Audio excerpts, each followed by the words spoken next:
మాజీ మంత్రి YCP senior నాయకులు అంబటి రాంబాబు అరెస్టు వ్యవహారం ఏపీ రాజకీయాల్లో పెను సంచలనంగా మారింది.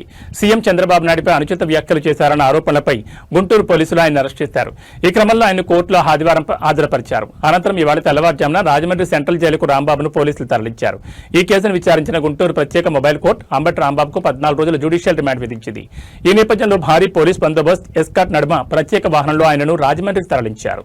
సోమవారం ఉదయం సరిగ్గా 4:05 అంబటి రాంబాబును జైలు ప్రాంగణం తీసుకొచ్చారు.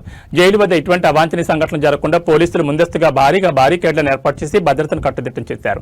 జైలు నిబంధనల ప్రకారం కఠినంగా వ్యవహరించిన అధికారులు అంబటి రాంబాబు కోసం కుటుంబ సభ్యులు పంపిన దుస్తులను సంచుల్లో పంపేందుకు సైతం అనుమతించలేదు. అంతకుముందు కోర్టులో తన గోడును వెళ్లబోసుకున్న అంబటి తనను పోలీసులు శారీరకంగా ఇబ్బంది పెట్టారని ఆవేదన వ్యక్తం చేశారు. ఏదేమైనా ఒకప్పటి మంత్రిని ఇలా అత్యంత వేగంగా రాజమండ్రి జైలుకు తరలించడం రాష్ట్ర వ్యాప్తంగా చర్చనీయాంశమైంది.